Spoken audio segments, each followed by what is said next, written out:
ലാലേട്ട മീശ വിരിച്ച ലാലേട്ടനെ കാണാൻ വേണ്ടി പ്രേക്ഷകർ ഒരുപാട് കാത്തിരിക്കുന്നുണ്ട്. മുണ്ട് മടക്കിയിട്ടുള്ള ലാലേട്ടനെ കാണാൻ വേണ്ടി എപ്പോഴാണ് പ്രേക്ഷകർക്ക് അങ്ങനെ കാണാൻ കഴിയുക? അത്യാവശ്യം ഒരു കുറച്ച് പിടിച്ചിട്ടുള്ളൊരു സിനിമ വരുന്നുണ്ട് അടുത്ത് തന്നെ. അതിൽ മുണ്ടില്ല, എന്നാലും ഇപ്പൊ ഒന്ന് മീശ വിരിക്കാൻ കഴിയും.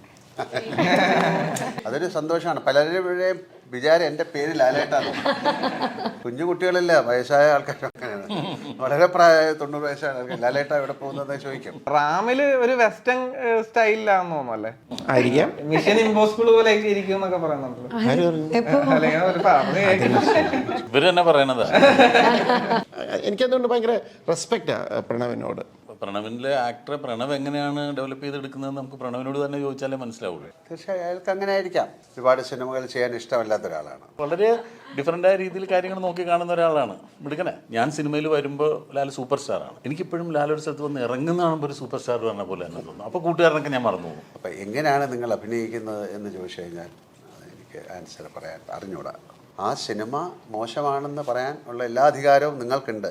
പക്ഷെ ഒരു നല്ല സിനിമയെ മോശമാണെന്ന് പറയണോ എന്ന് തീരുമാനിക്കേണ്ടത് നിങ്ങളാണ്. ദൃശ്യം വരുന്നതിന് മുമ്പ് ആൾക്കാർ കൊന്നിട്ട് ഉടനെ ബോഡിയും കൊണ്ട് പോലീസ് സ്റ്റേഷനിൽ ചെല്ലും. അല്ലല്ലോ, എല്ലാവരും കവറപ്പ് ചെയ്യാറുണ്ട്. ആരുടെയൊക്കെ വക്കീലായത്? നമുക്ക് ലാലേട്ടൻ ജോർജ് കുട്ടിയുടെ വക്കാലത്ത് എടുത്ത കെയർ ഓഫില് ആ കേസ് ജയിച്ചതുകൊണ്ട് വിജയ് സാറിന്. നമ്മൾ പെട്ടെന്ന് ബിറ്റ്വീൻ ആക്ഷൻ ആൻഡ് കട്ടാണ് ഒരു ആക്ടർ ജീവിക്കുന്നത്. അതെങ്ങനെയെന്ന് ചോദിച്ചു കഴിഞ്ഞാൽ അത് എനിക്ക് പറയാൻ അറിയില്ല സത്യം. എനിക്കൊരു 7 വയസ്സൊക്കെ ഉള്ളപ്പോൾ വീട്ടിൽ നിന്ന് സെക്കൻഡ് ഷോ കാണാൻ വേണ്ടി ഇറങ്ങി. സിനിമ തുടങ്ങി ആ നായകനെ കാണിച്ചപ്പോൾ ചുറ്റിനിരുന്നവര് ഇങ്ങനെ ആർത്ത് വിളിച്ചു. അവരുടെ കയ്യിൽ അവർ വീട്ടിൽ നിന്ന് കീറിക്കൊണ്ടുവന്ന പേപ്പറൊക്കെയാണെന്ന് തോന്നുന്നു. അതിങ്ങനെ മേളിലേക്ക് എറിഞ്ഞ് ഭയങ്കരമായിട്ടുള്ളൊരു എക്സ്പീരിയൻസ്. ആദ്യത്തെ എൻ്റെ സിനിമ പാരഡൈസ് എക്സ്പീരിയൻസ് ആയിരുന്നു അത്. വർഷങ്ങൾക്ക് ശേഷം ഇന്ന് ജയിലർ കാണാൻ നേരത്തും അതേ ഫീലിങ്സ് ആയിരുന്നു ഒരു ലാലേട്ടൻ ചിത്രത്തിന് എനിക്ക് നൽകാൻ കഴിഞ്ഞത് എന്നത് ഒരു അത്ഭുതമാണ്. എന്തൊക്കെ വിമർശനങ്ങൾ ഉണ്ടായാലും ഒരു ഒറ്റ ലാലേട്ടൻ ചിത്രം മതി ഇൻഡസ്ട്രിയെ തന്നെ അപ്ലിഫ്റ്റ് ചെയ്യാനെന്ന് പൂർണ്ണ ബോധ്യത്തോടെ നമുക്ക് സ്വാഗതം ചെയ്യാം the great Lalettan with team നേരെ. ഇപ്പം വാനപ്രസ്ഥത്തിന്റെ സെറ്റില് മുമ്പ് ഞാൻ കേട്ടിട്ടുണ്ട് ഏകദേശം 10 കിലോ ഉള്ള ഒരു കിരീടം 10 മണിക്കൂറോളം സാറ് തലയിൽ ചുമന്നുകൊണ്ട് ഇങ്ങനെ നിന്നിട്ടുണ്ട് എന്ന് പറഞ്ഞു. യഥാർത്ഥ കഥകളിക്കാർ പോലും അത്രയും നേരം അതിനെ ഹാൻഡിൽ ചെയ്തിട്ടില്ല എന്ന് പറഞ്ഞു കേട്ടിട്ടുണ്ട്. എങ്ങനെയാണ് ഈ ഫയർ നിലനിർത്തുന്നത്? ഇല്ല, ആദ്യം വാനപ്രസ്ഥത്തിനെ കുറിച്ച് പറയാം. അതൊരു വളരെ അധികം ഒരു പ്രാക്ടീസ് ഉണ്ടെങ്കിൽ മാത്രം ചെയ്യാവുന്ന ഒരു ഡ്രസ്സിങ്ങാണ്. ഒരു 63ഓളം കിട്ട് വരും. പിന്നെ ആ കിരീടത്തിന് നല്ല ഭാരമുണ്ട്. അത് നനച്ച് ജസ്റ്റ് ഒരു പ്രാവശ്യം കിട്ടുള്ളൂ. അപ്പം അത് തലേന്ന് ഊരിപ്പോരാതിരിക്കണം. അതാണ് ആ ഗുരുത്വം എന്ന് പറയുന്നത്. അവർക്ക് വളരെയധികം പ്രാക്ടീസ് ആയതുകൊണ്ട് അവർക്ക് പോയി ഇരിക്കാം, അത് വെച്ചിട്ട് കിടന്നുറങ്ങാം. നമുക്കിതൊന്നും ചെയ്യാൻ പറ്റില്ല. കാര്യം അത് വെച്ചിട്ട് ഇരിക്കാൻ ഭയങ്കര പ്രയാസമാണ്. അപ്പം നമ്മൾ അതേ സമയം കൊണ്ട് നിന്നു. ഞാനൊരു 10 മണിക്കൂറില്ല 13 മണിക്കൂർ വരെ നിന്നിട്ടുണ്ട്. നമുക്കതൊരു നേച്ചർ കോൾ അറ്റൻഡ് ചെയ്യാൻ പോലും പറ്റാത്ത സമയമാണ്. അപ്പോൾ അതൊരു കൺവിക്ഷനാണ് സിനിമയോടുള്ളത്. അപ്പം നമുക്ക് നമ്മൾ ചെയ്യുന്ന ജോലിയോടുള്ള ഒരു ഫയർ, ഈ പറയുന്ന ഒരു വാക്ക് തന്നെ നല്ലതാണ്. അതില്ലാതാവുമ്പോൾ അതെല്ലാം പോകും. അപ്പോൾ ഈ എന്താ പറയുക, നേരെ എന്ന സിനിമയിലും അതേ ഫയറിലൂടെ സഞ്ചരിക്കാൻ ഞാൻ ആഗ്രഹിക്കുന്നു. അപ്പോൾ അതിന് സാധിക്കുന്നത് നമുക്ക് കിട്ടുന്ന കഥാപാത്രങ്ങളും നമ്മുടെ കൂടെ സഞ്ചരിക്കുന്ന മറ്റ് ആക്ടേഴ്സും നമ്മുടെ സുഹൃത്തുക്കളൊക്കെ തന്നെയാണ്. അതൊരു ഭാഗ്യമായിട്ട് ഞാൻ വിചാരിക്കുന്നു. നമുക്ക് നല്ല റോളുകൾ കിട്ടുക, നമുക്ക് കൂടുതൽ എക്സൈറ്റിംഗ് ആയിട്ടുള്ള പ്രോജക്റ്റുകൾ വരിക. അപ്പം നമുക്ക് അതിൽ നിന്നൊരു മടുപ്പുണ്ടാകില്ല. അപ്പോൾ കൂടുതൽ അത് നന്നായിട്ട് ചെയ്യാനുള്ള ആഗ്രഹങ്ങളുണ്ടാകും. അപ്പം മഞ്ഞൾ വിരിഞ്ഞ പൂക്കൾ എന്ന് പറയുന്ന സിനിമയിൽ ഞാൻ അറിയാതെ വന്നൊരു ആക്ടറാണ്. വന്നപ്പോൾ ആ സിനിമയോടൊരു താല്പര്യം തോന്നി. അപ്പോൾ അതിനൊരു ഭയങ്കര ഫയർ ഉണ്ടായി, അല്ലേ? നമുക്കൊരു സിനിമ ചെയ്യണം. അതേ ഫയർ ഇപ്പോഴും നിലനിർത്താൻ സാധിക്കുന്നു എന്നുള്ളതായിരിക്കാം ഒരു പക്ഷേ ഇത്രയും വർഷമായിട്ട് നിങ്ങൾ ഈ പറഞ്ഞതുപോലെ ആൾക്കാർ പേപ്പർ ചുരുട്ടി എറിഞ്ഞു എന്നൊക്കെ പറഞ്ഞത്. അതൊരു വലിയ ഭാഗ്യമാണ്. ആ ഭാഗ്യം മാത്രമല്ല, എൻ്റെ കൂടെ ഇപ്പോഴും സഞ്ചരിച്ചുകൊണ്ടിരിക്കുന്ന എല്ലാവരെയും ഞാൻ മനസ്സാൽ നന്ദി പറയുന്നു. ലാൽ സാർ, ഇപ്പോൾ നേരെ സിനിമയുടെ ട്രെയിലറൊക്കെ വലിയൊരു ഓളം ഉണ്ടാക്കിയിരിക്കുകയാണ് സോഷ്യൽ മീഡിയയിലൊക്കെ. അപ്പോൾ ശരിക്കും പറഞ്ഞു കഴിഞ്ഞാൽ അത് വലിയൊരു ഉത്തരവാദിത്തമാണല്ലോ. നമ്മുടെ ഒരു പ്രതീക്ഷയ്ക്ക് അപ്പുറമാണോ ആ ഒരു ഉത്തരവാദിത്തം എന്ന് പറയുന്നത്? അല്ല, ഉത്തരവാദിത്തം എൻ്റെ ഉത്തരവാദിത്തം കഴിഞ്ഞു. ആ സിനിമയിൽ അഭിനയിച്ചപ്പോൾ ആസ് ആൻ ആക്ടർ. ഇനിയും കാണുന്ന നിങ്ങളുടെ ഉത്തരവാദിത്തമാണ്, പ്രേക്ഷകരുടെ ഉത്തരവാദിത്തമാണ് ആ സിനിമയെ സ്വീകരിക്കണോ വേണ്ടതെന്നുള്ളത്. ഇപ്പം ആസ് ആൻ ആക്ടർ ഇപ്പം എനിക്ക് എൻ്റെ അടുത്ത സിനിമയെക്കുറിച്ച് ഇനി ചിന്തിക്കാൻ പറ്റുള്ളൂ. ഈ 21st വരെയാണ് എൻ്റെ ഈ സിനിമ. അത് കഴിഞ്ഞാൽ അതിന് ഒരു കറക്ഷനും ചെയ്യാൻ പറ്റില്ല. നമ്മളൊക്കെ എന്തെങ്കിലും ചെയ്യണമെങ്കിൽ അതിന് മുമ്പേ ചെയ്യണം. പക്ഷെ അത് ആ ഉത്തരവാദിത്തങ്ങൾ നമ്മൾ ഷെയർ ചെയ്തിരിക്കുകയാണ്. അപ്പോൾ അതിൽ ഏറ്റവും വലിയ കാര്യം ഉണ്ടല്ലോ, അതിൻ്റെ സ്ക്രിപ്റ്റ് റൈറ്റർ, അതിൻ്റെ കഥ എഴുതിയാൽ ഡയറക്ടർ, ഒരുപാട് പേര് ചേർന്നൊരു വലിയൊരു കോൺഗ്രസ്സാണ്. എപ്പോഴും സിനിമ എനിക്ക് തോന്നുന്നു മലയാളത്തിലായിരിക്കാം പെട്ടെന്ന് ആദ്യം ഒരു ആക്ടറുടെ പേരിൽ ആരോപിക്കപ്പെടും ആ സിനിമ മോശമായാൽ. അല്ലെങ്കിൽ ശരിക്കും ഒരു ഡയറക്ടറുടെ പേരിലാണ് പല സ്ഥലത്ത് വേറെ ആരോപിക്കപ്പെടുന്നത്. അപ്പോൾ ഉത്തരവാദിത്വം എന്ന് പറയുന്നത് ആ സിനിമ ഏറ്റവും നന്നായിട്ട്, ഇപ്പം അതൊരു കമ്മിറ്റ്മെൻറ്റാണ്. എൻ്റെ ഉത്തരവാദിത്വം എന്ന് പറയുന്നത് എനിക്ക് തന്നിരിക്കുന്ന റോള് ഏറ്റവും നന്നായിട്ട് ചെയ്യാൻ ശ്രമിക്കുക. പക്ഷെ അത് മാത്രമല്ല, ആ സിനിമയുടെ ടോട്ടാലിറ്റിയിലും നിങ്ങൾ കൂടെ സഞ്ചരിക്കണം. അത് വളരെ നല്ലൊരു സിനിമയാണ്, ഒരു ഇമോഷണൽ ഡ്രാമയും വളരെയധികം കാലിക പ്രസക്തമായ ഒരു സിനിമയാണെന്ന് അറിഞ്ഞുകൊണ്ടാണ് നമ്മൾ ആ സിനിമയിൽ അഭിനയിക്കുന്നത്. അത് അഭിനയിച്ചിട്ട് അത് ഞങ്ങൾ കണ്ടു, അത് ഏറ്റവും നല്ല സിനിമയാണെന്ന് ഞാൻ നിങ്ങളോട് പറയണമെങ്കിൽ അതിലൊരു സത്യസന്ധത വേണം.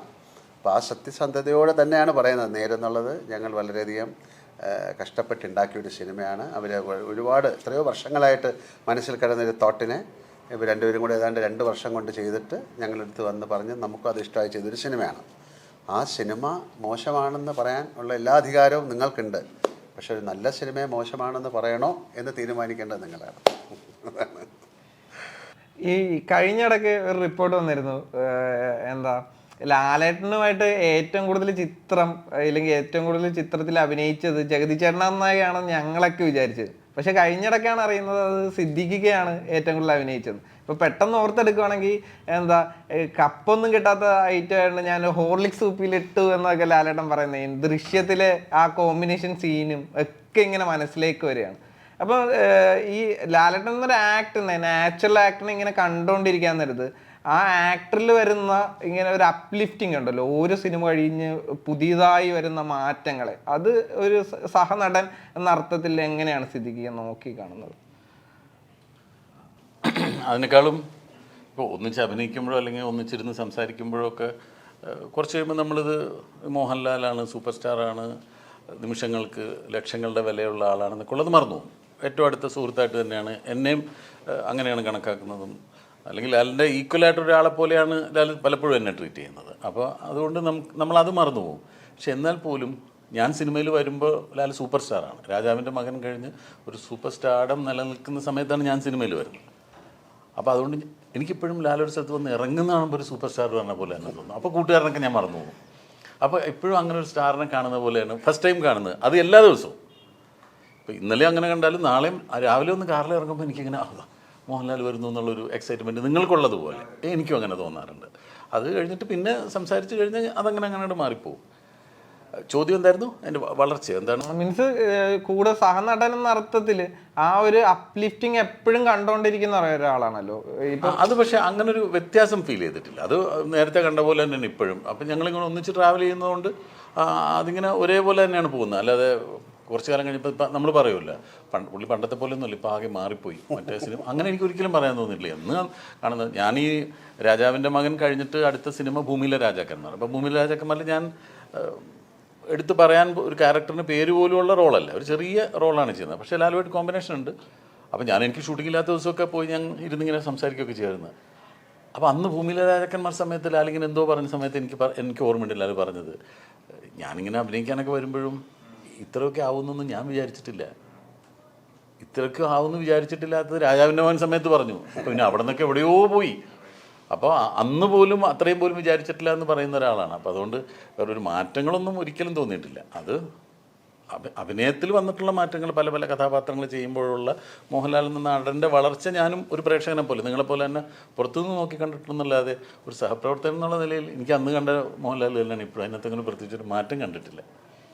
ജീതു സാർ, അപ്പോൾ അതായത് ഇപ്പോൾ ദൃശ്യം ഇറങ്ങിയ സമയത്തൊക്കെ പറഞ്ഞിട്ടുണ്ടായിരുന്നു ഈ ക്രിമിനൽ സാധ്യതകളെ വളർത്തുന്ന ഒരു തരത്തിലുള്ള സിനിമകളെ പ്രോത്സാഹിപ്പിക്കുന്നു എന്നൊക്കെ രീതിയിലുള്ള വാർത്തകളും ചർച്ചകളും ഒക്കെ ഉണ്ടായിട്ടുണ്ടായിരുന്നു. അപ്പോൾ ഈ നേര് വരുമ്പോൾ ഉണ്ടാകുന്ന ആ ഒരു പ്രേക്ഷകർക്ക് ഉണ്ടാകുന്ന ഒരു ഫീൽ എന്തായിരിക്കും? അങ്ങനെ ക്രിമിനലുകൾ അങ്ങനത്തെ ഒരു ഇതിനകത്ത് വരാൻ സാധ്യതയില്ല. കാരണം അത് ഒരു മർഡർ കവറപ്പ് ആയതുകൊണ്ട് ആൾക്കാർ പറഞ്ഞാൽ അത്. അപ്പം അതുകൊണ്ടിപ്പം ക്രിമിനൽ അതിനു മുമ്പ് ക്രിമിനൽ വളർന്നിട്ടൊക്കെ ഉണ്ട്. അതിനു മുമ്പും ആൾക്കാർ ബോഡി കവറപ്പ് ചെയ്ത് വെച്ചാൽ ഞാൻ പറഞ്ഞു പിന്നെ ദൃശ്യം വരുന്നതിന് മുമ്പ് ആൾക്കാർ കൊന്നിട്ട് ഉടനെ ബോഡിയും കൊണ്ട് പോലീസ് സ്റ്റേഷനിൽ ചെല്ലും. അല്ലല്ലോ, എല്ലാവരും കവറപ്പ് ചെയ്യാറുണ്ട്. അതുകൊണ്ട് പിന്നെ ദൃശ്യം വന്നപ്പോൾ അതിനൊരു ഒരു സ്ഥലം കിട്ടി എല്ലാവരോടും വെച്ചത്, അങ്ങനെ അത്രയേ ഉള്ളൂ, വലിയ കാര്യമൊന്നുമില്ല. ഇതെന്ന് പറയുന്നത് ഇതൊരു വക്കീൽ ഒരു കേസ് ഫൈറ്റ് ചെയ്ത് നീതി വാങ്ങിക്കൊടുക്കാൻ ശ്രമിക്കുന്ന ഇതാണ്. ഇതിപ്പം നേര് കഴിഞ്ഞ ശേഷമാണ് ഇനിയിപ്പോൾ ഇങ്ങനെ വക്കീലന്മാർ നീതി നേടിക്കൊടുക്കാൻ പോകുന്നത്, അങ്ങനെയൊന്നുമില്ല. ഇതിനു മുമ്പ് ഇത് നടക്കുന്നത്. നമ്മൾ ഈ സൊസൈറ്റിയിൽ കാണുന്ന സംഭവങ്ങൾ, സിനിമ എന്നൊക്കെ പിന്നെ ഒരു ഡെപിക്ഷൻ ഓഫ് ലൈഫാണ്. ആക്ച്വലി നമ്മുടെ സൊസൈറ്റി കാണുന്ന കാര്യങ്ങളാണ് നമ്മളെടുത്ത് സിനിമയാക്കുന്നത്. അവിടെ നിന്നാണ് കഥകൾ കിട്ടുന്നത്. അപ്പം ഇത് നമ്മുടെ നാട്ടിലൊക്കെ നടക്കുന്ന കാര്യങ്ങളുടെ ഒരു സിനിമാറ്റിക് ഇത് അത്രയേ ഉള്ളൂ. അതിനെക്കുറിച്ച് അങ്ങനെയുള്ള ചർച്ചകളിലേക്കൊന്നും പോകാൻ എനിക്ക് താല്പര്യമില്ല. ലാലേട്ട മീശ വിരിച്ച ലാലേട്ടനെ കാണാൻ വേണ്ടി പ്രേക്ഷകർ ഒരുപാട് കാത്തിരിക്കുന്നുണ്ട്. ഇപ്പൊ ജയിലറൊക്കെ കണ്ടപ്പോൾ ഞങ്ങൾക്കും വേണം അങ്ങനത്തെ ഒരു ചിത്രം എന്ന ഒരു തോന്നലും. മുണ്ട് മടക്കിയിട്ടുള്ള ലാലേട്ടനെ കാണാൻ വേണ്ടി എപ്പോഴാണ് പ്രേക്ഷകർക്ക് അങ്ങനെ കാണാൻ കഴിയുക? അല്ല, അതിൻ്റേതായിട്ടുള്ളൊരു കഥ വരണം, ഒരു കഥാപാത്രം വരണം.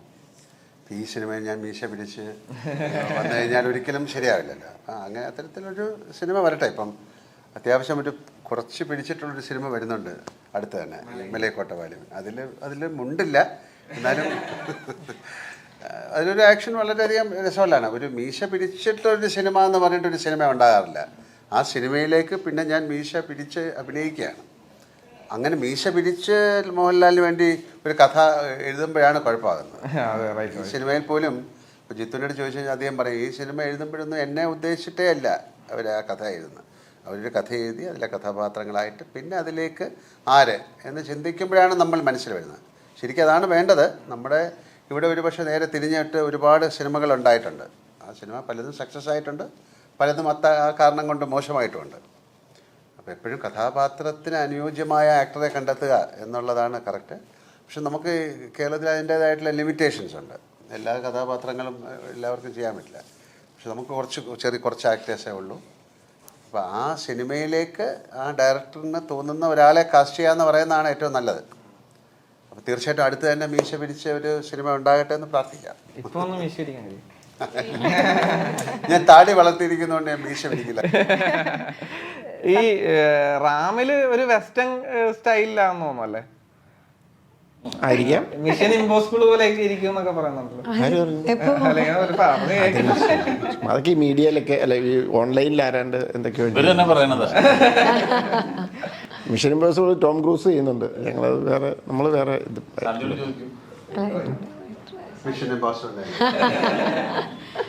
ശാന്തി മാം, ഇപ്പോൾ സൂപ്പർ താരങ്ങളുടെ രക്ഷകയായിട്ടാണ് ഇത്രയും കാലം മാമിനെ കണ്ടുകൊണ്ടിരുന്നത്. ഇപ്പോൾ സൂപ്പർ സ്റ്റാറിന് വേണ്ടിയിട്ട് ഒരു കഥ ഒരുക്കിയിരിക്കുന്നു.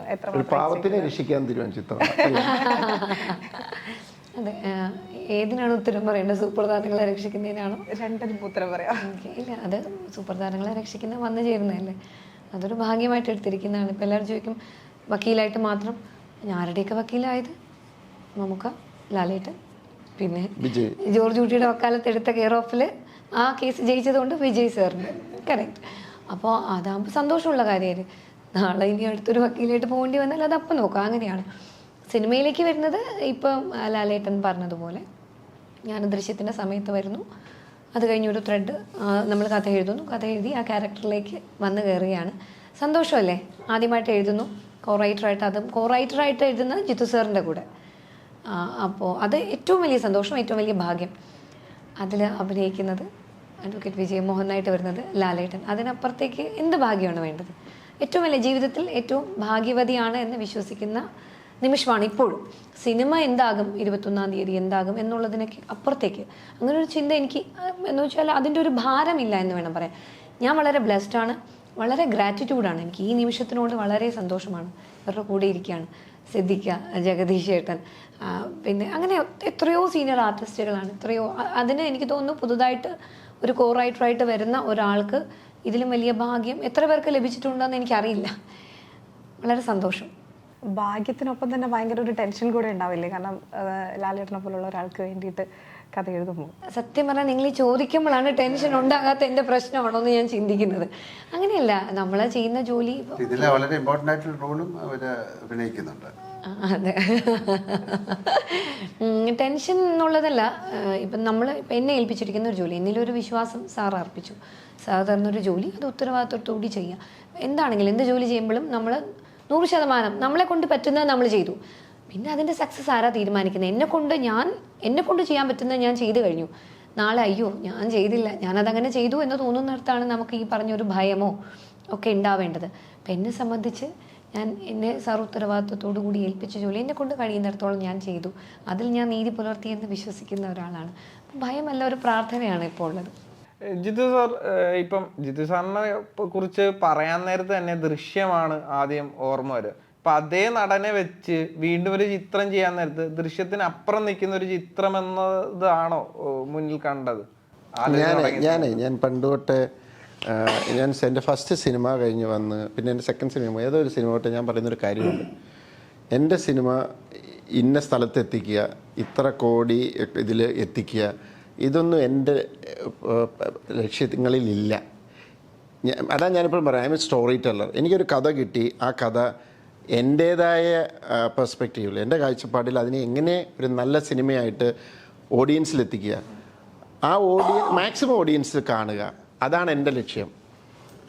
ഇപ്പം ദൃശ്യം ഇറങ്ങിക്കഴിഞ്ഞ് കഴിഞ്ഞാൽ അന്ന് ഈ സിനിമ കഴിഞ്ഞപ്പോൾ 50 crore ക്ലബ്ബ് എന്നൊക്കെ പറഞ്ഞാൽ അന്നിങ്ങനെ എന്നെ കുറേ പേര് വിളിച്ചു. അപ്പം ഞാൻ പറഞ്ഞു ഇതൊന്നും എൻ്റെ ലക്ഷ്യമല്ല, നല്ല സിനിമ ചെയ്യുക, അത് നന്നായിട്ട് കൊടുക്കുക. 2 കാര്യമുള്ളൂ, ഒരു സിനിമ ചെയ്യുക നന്നായിട്ട് ഉണ്ടെന്ന് എല്ലാവരും പറയുക. പ്രൊഡ്യൂസർ എന്നോട് പറയുക എനിക്ക് നഷ്ടം വന്നില്ല കേട്ടോ, ഐ എം ഹാപ്പി. നഷ്ടം വന്നെന്ന് പറയുമ്പോൾ നമുക്കൊരു സങ്കടം വരും. അത്രയും അതിനപ്പുറത്തേക്ക് കിട്ടുന്നതെല്ലാം ബോണസാണ്. അപ്പോൾ എൻ്റെ ലക്ഷ്യം ഇത്രയേ ഉള്ളൂ. ഒരു സിനിമ കണ്ട ആൾക്കാർ പറഞ്ഞു കൊള്ളാം കേട്ടോ, കൊള്ളാം, അല്ലെങ്കിൽ അയ്യെന്ന് വെക്കരുത്. പ്രൊഡ്യൂസർ പറഞ്ഞു നഷ്ടം വന്നില്ല, ലാഭം കിട്ടിയ സന്തോഷം. ഇതിന്റെ ട്രെയിലർ കണ്ടപ്പോൾ നമുക്ക് തോന്നിയ ലാലേട്ടൻ എന്നൊരു പെർഫോമറെ നമുക്ക് കാണാൻ കഴിഞ്ഞു. ഈ പഴയ ലാലേട്ടൻ എന്ന് പറയുന്നതിനപ്പുറം ഒരു പുതിയ ലാലേട്ടനെയാണ് ബേസിക്കലി ആ ട്രെയിലറിലൊക്കെ എന്തൊക്കെ ഒരു ഉൾക്കാമ്പുള്ള ഒരു ആക്ടറിനെയാണ് കാണാൻ കഴിഞ്ഞത്. ഇതിൽ ആക്ടറല്ല, പെർഫോമറിനെയാണ് കാണാൻ കഴിഞ്ഞത്. അപ്പം അത് എങ്ങനെയായിരുന്നു? ജസ്റ്റ് പെർഫോം ചെയ്യാനുള്ള സ്പേസ് ഒരുക്കി കൊടുക്കുക എന്നത് കണ്ണിങ് ആയിട്ട് നോക്കിയ ഒരു കാര്യമാണോ? അല്ല, അത് നമ്മളൊരു ക്യാരക്ടർ ക്രിയേറ്റ് ചെയ്ത് വരുമ്പോൾ ചില ക്യാരക്ടറിന് ഭയങ്കരമായ രീതിയിൽ എന്താ പറയുക ഡെപ്തും ആ കഥ ഇങ്ങനെ ഡെവലപ്പ് ചെയ്ത് വരുമ്പോൾ തന്നെ സംഭവിക്കും. അല്ലാതെ ഒരു ആക്ടർ വരുന്നു, ആ ആക്ടറിന് ഭയങ്കര ഡെപ്ത് ഉണ്ടാക്കി കൊടുക്കണം, അല്ലെങ്കിൽ സ്പേസ് കൊടുക്കണം എന്ന് പറഞ്ഞാൽ നമ്മൾ അന്നേരം അതിൻ്റെ ഓർഗാനിക് സ്വഭാവം നഷ്ടപ്പെടും. അതുകൊണ്ടാണ് പലരും ചോദിച്ചപ്പോൾ ഇത് ലാലേട്ടനെ കണ്ടെഴുതിയാണ്. അല്ല, നമ്മളൊരു സ്റ്റോറി ഡെവലപ്പ് ചെയ്തു. അപ്പോൾ ശാന്തിയോട് പറഞ്ഞപ്പോൾ ഞാൻ ഈ തോട്ട് പറഞ്ഞു, ചുമ്മാ ഒരു സിമ്പിൾ തോട്ട്, അത് ഡെവലപ്പ് ചെയ്ത് ഇത് ചെയ്ത് കഴിഞ്ഞപ്പം നമ്മൾ ഓർത്തു ഇത് ആർക്കൊക്കെ ചെയ്യാം. അപ്പം നമ്മുടെ മുമ്പിൽ എപ്പോഴും നമ്മൾ ഏറ്റവും ടോപ്പിൽ നിന്നേ തുടങ്ങുള്ളൂ. അപ്പം ഓക്കെ, ലാൽ സാർ ചെയ്ത് കുറേ നാളായി ഇപ്പം ഈ വക്കീൽ വേഷം ചെയ്തിട്ട് ലാൽ സാർ ചെയ്താൽ ഭംഗി. ഇപ്പം ഞാൻ ലാൽ സാറിൻ്റെ അടുത്ത് ചെന്നിട്ട് ലാൽ സാർ എന്തെങ്കിലും കാണാൻ ചെയ്യുന്നില്ല അല്ലെങ്കിൽ ഇഷ്ടപ്പെട്ടില്ലെന്ന് പറഞ്ഞാൽ എൻ്റെ സെക്കൻഡ് ഓപ്ഷനിലേക്ക് ഞാൻ പോകും. അങ്ങനെ ഇത് പോകും. അവിടെയൊന്നും അങ്ങനെ ലാൽ സാറിനെ ഇഷ്ടപ്പെടുത്താൻ വേണ്ടി ഞാൻ അങ്ങനെ ഡെപ്ത് അങ്ങനെ ചെയ്തിട്ട് കാര്യമില്ല. ആ ക്യാരക്ടറിൻ്റെ ആ ഒരു നാച്ചുറാലിറ്റി പോകും. അപ്പോൾ എന്താണോ അത് ഓർഗാനിക്കലി സംഭവിച്ചതാണ്. പക്ഷേ ഇതിനകത്ത് അങ്ങനെ പെർഫോം ചെയ്യാനുള്ള സ്പേസ് ഉണ്ട്. ഓഫ് കോഴ്സ് അതിങ്ങനെ വർക്ക് ചെയ്ത് വന്നപ്പോൾ ലാൽ സാറിന് ചിന്തിക്കുമ്പോൾ ഞങ്ങൾ അഡീഷണലായിട്ട് ഞങ്ങൾക്ക് തോന്നിയ 2 കാര്യങ്ങളാണ്. ഒന്ന്, ലാൽ സാർ അടുത്തെങ്കിലും ഇത് ചെയ്തിട്ടില്ല. പിന്നെ രണ്ടാമത് ഈ ഇത്രയും സട്ടിലായിട്ട് ഡൗൺ ടു എർത്ത് ആയിട്ടുള്ളൊരു ക്യാരക്ടറും ലാൽ സാർ ഈ അടുത്ത് ഈവൻ ദൃശ്യത്തിൽ പോലും ജോർജ് കുട്ടിക്ക് പോലും സാധാരണക്കാരനാന്ന് പറയുമ്പോൾ ഹീസ് അംബീഷ്യസ് വേറെ ലെവലിലൊക്കെ ഉണ്ട്. ഇത് അതിലും താഴെയുള്ളൊരു സാധാരണക്കാരനാണ്. അപ്പം അതുകൊണ്ട് തന്നെ എനിക്കൊരു ഫീലിംഗ് ഉണ്ടായിരുന്നു ഈ ക്യാരക്ടറൈസേഷൻ കിട്ടുമ്പോൾ ഒരു പക്ഷേ ലാൽ സാറിന് ഒരു ഇതായിരിക്കും ഇൻട്രസ്റ്റ് ഉണ്ടാവും എന്നൊക്കെ ഒരു തോന്നൽ വന്നായിരുന്നു. അത്രേ ഉള്ളൂ. ജിത്തു സാർ, ഇപ്പം സാറ് എല്ലാ തരത്തിലുള്ള സിനിമകളും എടുത്ത് ഹിറ്റായിരിക്കുന്ന ഒരാളാണ്. അപ്പം മൈബോസ് ഒക്കെ പറയുകയാണെങ്കിൽ ദിലീപേട്ടനെ വെച്ച് ഒരുപാട് സൂപ്പർ ഹിറ്റായ സിനിമയാണ്. അപ്പോൾ ലാലേട്ടൻ്റെ തമാശകൾ എന്ന് പറഞ്ഞാൽ ഇന്നും നമ്മളെല്ലാം ഒരുപാട് സന്തോഷത്തോടു കൂടി കണ്ടുകൊണ്ടിരിക്കുന്നതാണ്. അപ്പോൾ ലാലേട്ടനെ വെച്ച് നാളെ ഒരു തമാശ പടം സിനിമ, അതാണ് ഞാനിപ്പോൾ പറഞ്ഞത്. ഓക്കെ, നാളെ പോയിട്ട് ലാലേട്ടനെ വെച്ച് ഒരു തമാശ പടം എഴുതിയേക്കാൻ എനിക്കതിനെ അറിയില്ല. പക്ഷെ ഞാനിപ്പോൾ നാളെ ഒരു ഹ്യൂമർ സിനിമ എഴുതി വരുമ്പോൾ അതിനകത്തൊരു ക്യാരക്ടർ, അതിനകത്ത് ലീഡ് ക്യാരക്ടർ ഇത് ലാലേട്ടൻ ചെയ്താൽ നന്നാവുമല്ലോ എന്ന് പറഞ്ഞാൽ ഓടിച്ചെല്ലും. അതാണ്. അല്ലാതെ എനിക്ക് ഇപ്പോൾ ചിലർ ചോദിക്കുന്നുണ്ട് ദിലീപിനെ വെച്ച് എന്നാ ഒരു കോമഡി പടം ചെയ്യാത്ത. ഞാൻ പറഞ്ഞു എനിക്ക് എന്തെങ്കിലും കഥയില്ല, അല്ലാതെ ദിലീപിനെ വെച്ചോണ്ട് എഴുതിയേക്കാൻ അങ്ങനെ ചെയ്യാൻ പറ്റത്തില്ലല്ലോ. ഞാൻ അങ്ങനെ ചെയ്യാറില്ല. അതാണ്. ഈ താളവട്ടം കണ്ടിട്ട് അമീർ ഖാൻ പ്രിയദർശൻ സാറിനോട് ചോദിച്ചിട്ടുണ്ടെന്ന് പറഞ്ഞ് ഈ ലാൽ സാർ എങ്ങനെ എത്ര പ്രാവശ്യം ഈ ഷോട്ടിന് മുമ്പ് റിഹേഴ്സൽ ചെയ്യും എന്ന് ചോദിച്ചു. അപ്പോൾ പ്രിയശൻ സാർ പറഞ്ഞു ഈ ജസ്റ്റ് ടേക്കാണ്, എന്തെങ്കിലും ആവശ്യമുണ്ടെങ്കിൽ അപ്പം എടുക്കും, അല്ല റിഹേഴ്സലൊന്നും ഇല്ല എന്ന് പറഞ്ഞു. ഈ കട്ടിനും ആക്ഷനും ഇടയിലുള്ള ആ മുഹൂർത്തത്തിൽ എങ്ങനെയാണ് ഇത്രയും നാച്ചുറൽ ആകാൻ കഴിയുക? വേറൊരു കഥാപാത്രത്തെ ഞാനായി കരുതാൻ കഴിയുക? ആക്ഷനും കട്ടിനും ഇടയിലാണ് നമുക്കുള്ള സ്പേസ്, അവിടെയാണ് അഭിനയിക്കുന്നത്. അതല്ലാത്ത സമയത്ത് നമ്മൾ മോഹൻലാലല്ലേ, അതാണ്. അപ്പം അതിൻ്റെ ഇടയിലുള്ള ആ സ്പേസിനെ എങ്ങനെ ഉപയോഗിക്കാൻ സാധിക്കുന്നു എന്നുള്ളതാണ് ഒരു ആക്ടറുടെ ധർമ്മം. അത് സിനിമയിൽ മാത്രമുള്ളതാണ്. നാടകത്തിലോ ബാക്കിയുള്ള കാര്യങ്ങളിലൊക്കെ ആണെങ്കിൽ ഒരുപാട് സമയമുണ്ട് നിങ്ങൾക്ക് പ്രിപ്പയർ ചെയ്യാനോ അല്ലെങ്കിൽ ഒരു കണ്ടിന്യൂറ്റി ചെയ്യും. ഇതൊന്നുമില്ലാതെ നമ്മൾ പെട്ടെന്ന് ബിറ്റ്വീൻ ആക്ഷൻ ആൻഡ് കട്ടാണ് ഒരു ആക്ടർ ജീവിക്കുന്നത്. അതെങ്ങനെയെന്ന് ചോദിച്ചു കഴിഞ്ഞാൽ അത് എനിക്ക് പറയാനറിയില്ല സത്യം. കാര്യം അതൊരു പ്രാക്ടീസാണ്. കാര്യം ഇപ്പോൾ ഈ ഞാൻ ഒരു കഥാപാത്രം അല്ലെങ്കിൽ ഇപ്പോൾ ഈ വിജയ് മോഹൻ എന്നുള്ള കഥാപാത്രത്തെ കിട്ടി കഴിഞ്ഞാൽ നമ്മൾ രാവിലെ അത് എങ്ങനെ ചെയ്യണം എന്നൊന്നും ഞാൻ ആലോചിക്കാറില്ല. നമ്മൾ ആ സിനിമയിലേക്ക് പോയി ആ ഡ്രസ്സൊക്കെ ഇട്ട് അവിടെ പോയി നിന്ന് നമ്മൾ ആദ്യത്തെ ഡയലോഗ് പറഞ്ഞ് തുടങ്ങുമ്പോൾ തന്നെ നമുക്കറിയാതെ അതൊരു ഭാഗ്യമാണ്. അപ്പോൾ കൂടെയുള്ള ആൾക്കാരൊക്കെ ഉണ്ട്, അറിയാതെ ആ ഒരു ക്യാരക്ടറിൻ്റെ ചില മാനറിസങ്ങൾ നമ്മളിലേക്ക് വരും. അതൊരു കൺവിക്ഷനും ഒരു ഈ പറയുന്ന പോലെ ഒരു ഭാഗ്യമായിട്ടാണ് ഞാൻ കാണുന്നത്. അപ്പോൾ ഒരുപക്ഷെ നമ്മൾ ഇവർ ആരും വിചാരിക്കാത്ത തരത്തിലുള്ള ഒരു ബോഡി ലാംഗ്വേജിലായിരിക്കും അയാൾ വരുന്നത്.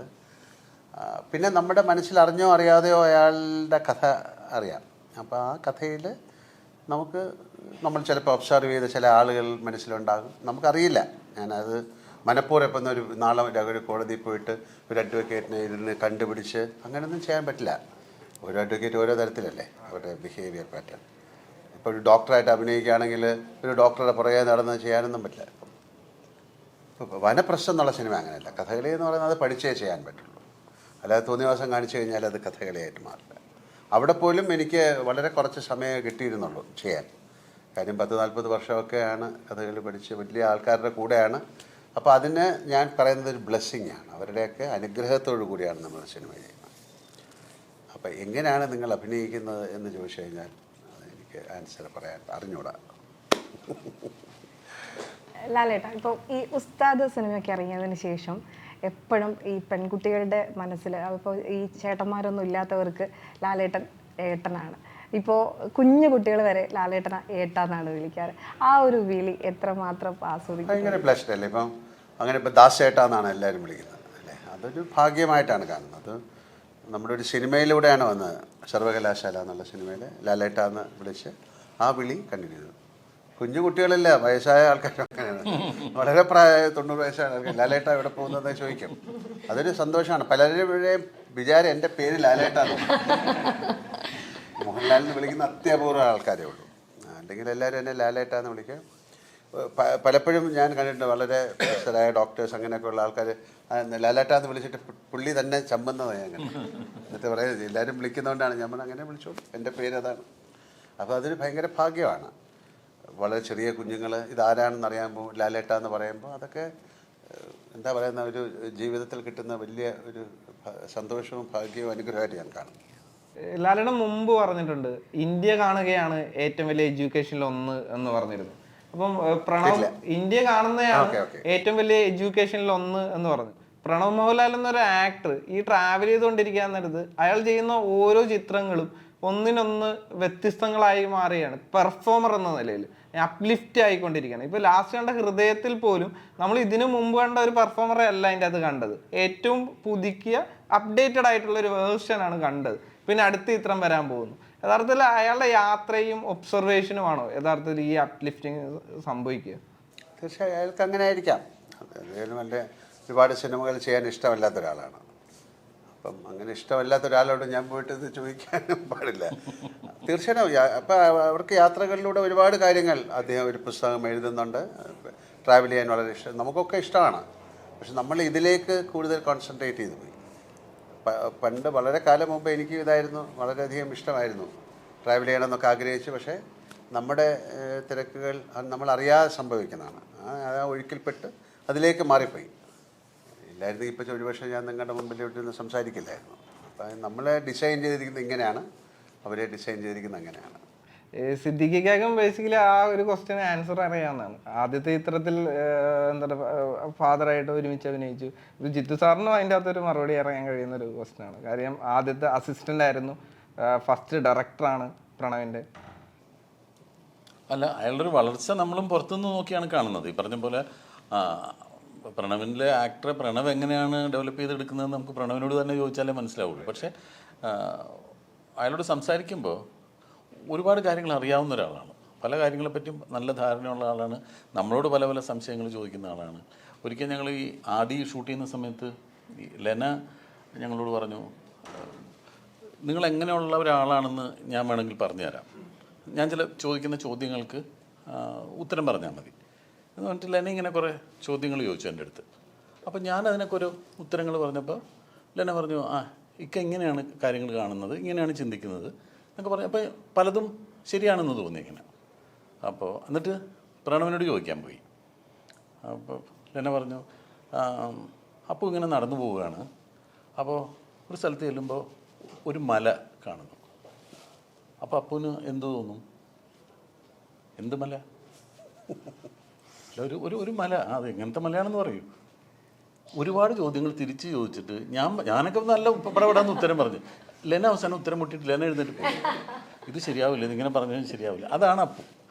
അയാളുടെ അടുത്ത് അങ്ങനെ നമുക്ക് വളരെ ഈസി ആയിട്ടൊന്നും, അല്ലെങ്കിൽ ഒരു സ്ഥലത്ത് ചെല്ലുമ്പോൾ ഒരു ജലാശയം കണ്ടു, അപ്പോൾ അപ്പൂന് എന്ത് തോന്നും? ഞാൻ അങ്ങോട്ട് പോകില്ല, ഞാൻ തിരിച്ചു പോരും.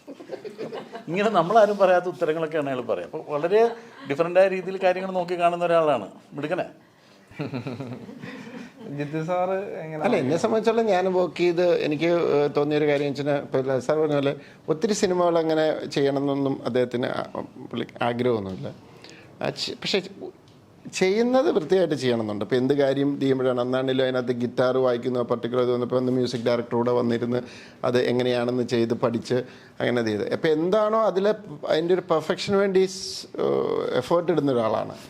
അപ്പോൾ ഈ പറഞ്ഞ പോലെ അന്ന് ഇടയ്ക്ക് പറഞ്ഞിരുന്നു ട്രാവൽ ചെയ്ത് എനിക്കൊരു ബുക്ക് എഴുതണമെന്ന് ആഗ്രഹം. അപ്പോൾ അന്നിങ്ങനെ വെച്ച് കഴിഞ്ഞപ്പോൾ പറഞ്ഞു, അപ്പോൾ ഞാൻ ഇതെന്ന് വെച്ച് ഞാൻ ചോദിച്ചു, അത് കഴിഞ്ഞ് ലൈഫ് ഓഫ് ജോസ് ഊട്ടിയിൽ വന്നപ്പോൾ ചോദിച്ചു, അവൻ അതിനകത്ത് തന്നെ അന്നേരം എന്നോട് പറഞ്ഞു എനിക്കൊരു ബുക്ക് എഴുതാം, അതിന് കുറച്ച് പൈസ വേണം. ഞാൻ ചോദിച്ചു, എന്താ പറയുക? അല്ല, എനിക്ക് കുറച്ച് പൈസ വേണമെന്ന്. അപ്പോൾ ഞാൻ ചോദിച്ചു ലാൽ സാറിനോട് ചോദിച്ചു, ഇല്ല എനിക്ക് എൻ്റേതായ രീതിക്ക് അധ്വാനിച്ചുണ്ടാക്കുന്ന പൈസ വേണം. അപ്പോൾ എനിക്ക് ഭയങ്കര ബഹുമാനം തോന്നി. പിന്നെ ഈ പറഞ്ഞ അന്ന് അസിസ്റ്റൻറ്റ് ഡയറക്ടറായിട്ടിരിക്കുമ്പോഴും അതിനകത്ത് എന്ത് ജോലി ചെയ്യുന്നു അതിനകത്ത് പെർഫെക്റ്റായിട്ട് ഇത് ചെയ്യുക. അപ്പോൾ അതിനകത്ത് ലൈഫ് ഓഫ് ജോസ് ഊട്ടിയിൽ ഒരു കണ്ടിന്യൂറ്റി മിസ്റ്റേക്ക്, ചെറിയൊരു പ്രശ്നം ഉണ്ടായി ഒരു ഡ്രസ്സിൻ്റെ കാര്യത്തിൽ. അപ്പോൾ കോസ്റ്റ്യൂം ഡിസൈൻ ചെയ്യുന്നത് എൻ്റെ വൈഫാണ് ലിൻഡ. അപ്പം പ്രണവ് വന്നിട്ട് പറഞ്ഞു, അല്ല ചേട്ടനെ പറയണ്ടായിരുന്നു. അപ്പോൾ ലിൻഡ പറഞ്ഞു, മിണ്ടണ്ട, ചിലപ്പോൾ അതല്ലാതെ കടന്നു വന്നു. അപ്പം പ്രണവ് പറഞ്ഞില്ല, അങ്ങനെ ചെയ്യാൻ പാടില്ല, അത് പറഞ്ഞെന്ന് പറഞ്ഞു. ഈ ഡിസ്കഷൻ്റെ ഇടയ്ക്ക് ഞാൻ കയറി ചെല്ലുന്നത്. അപ്പം പുള്ളിക്ക് അതെല്ലാം കറക്റ്റായിട്ട് പോകണം, അത് ഫെയർ ആയിരിക്കണം, കറക്റ്റായിട്ട് പുള്ളിയുടെ ജോലികൾ ചെയ്യണം. ഒരു തെറ്റ് പറ്റിയാൽ അത് എനിക്കതുകൊണ്ട് ഭയങ്കര റെസ്പെക്റ്റാണ് പ്രണവിനോട്. ലാൽ സാർ ഇപ്പോൾ 2023 കഴിയാൻ പോവാണ്. അപ്പോൾ ഒരുപാട് നല്ല സിനിമകൾ ഈ വർഷം ഇറങ്ങിയിട്ടുണ്ട്. ഏതെങ്കിലും സിനിമകൾ കണ്ടിരുന്നോ? എന്താണ് സിനിമകളെക്കുറിച്ച്, ഈ 23 ഇറങ്ങിയ സിനിമകളെക്കുറിച്ച് പറയാനുള്ളത്? എനിക്ക് സിനിമകൾ കാണാൻ കുറച്ച് പ്രയാസമുള്ള ആളാണ്. കാര്യം ഞാൻ കഴിഞ്ഞ വർഷം കൂടുതലും രാജ്യത്തിന് പുറത്തായിരുന്നു. എന്നാൽ അല്ലെങ്കിൽ മദ്രാസ് എൻ്റെ വീട്ടിൽ പോകുമ്പോൾ ഞാൻ സിനിമകൾ കാണാറുണ്ട്. അങ്ങനെ കുറച്ച് സിനിമകൾ കണ്ടു. ഞാൻ ജയിലർ കണ്ടിരുന്നു, അതാണ് ഞാൻ അവസാനം കണ്ടത്. അതിനുശേഷം ഞാൻ പുറത്തായിരുന്നപ്പോൾ വരെ നെപ്പോളിയൻ എന്നുള്ള ഫിലിം കണ്ടിരുന്നു. അങ്ങനെയൊക്കെ മലയാള സിനിമകൾ ജയ്ഹോ കുറേ സിനിമകൾ കണ്ടിരുന്നു. അല്ലാതെ നമുക്ക് കാണാനുള്ള സൗകര്യക്കുറവുണ്ട്. സിനിമ ഈ സിദ്ദിഖൊക്കെ തിയേറ്ററിൽ പോയി സിനിമ കാണുന്ന ആളാണ്. നമുക്കങ്ങനെ പോകാൻ പറ്റാത്തതുകൊണ്ട് ഞാൻ വീട്ടിൽ സിനിമ കാണാറുണ്ട്. അപ്പം അവിടെ മദ്രാസിൽ ഞാൻ ഉണ്ടായിരുന്നില്ല, വളരെ യാത്രകളിലായിരുന്നു. ഞാനിപ്പോൾ 2-3 ദിവസം മുമ്പേ വന്നതാണ്. ഞാൻ ന്യൂസിലാൻഡിലായിരുന്നു. ഞാനൊരു തെലുഗു ഫിലിം ചെയ്യായിരുന്നു. അപ്പോൾ അവിടെ ചെന്ന് സിനിമ കാണാനുള്ള സാഹചര്യം ഉണ്ടായില്ല. ലാലേട്ട വരും വർഷം ലൈനപ്പ് കണ്ട് ഞങ്ങളൊക്കെ ഭയങ്കര എക്സൈറ്റഡ് ആയിട്ടിരിക്കുകയാണ്. ഇപ്പം തിയേറ്റർ ഇളക്കി മറിക്കുമെന്ന് ഉറപ്പുള്ള കുറേ പ്രൊജക്ട്സുകളുണ്ട്. ലാലേട്ട എങ്ങനെയാണ് അതിനൊക്കെ നോക്കി കാണുന്നത്?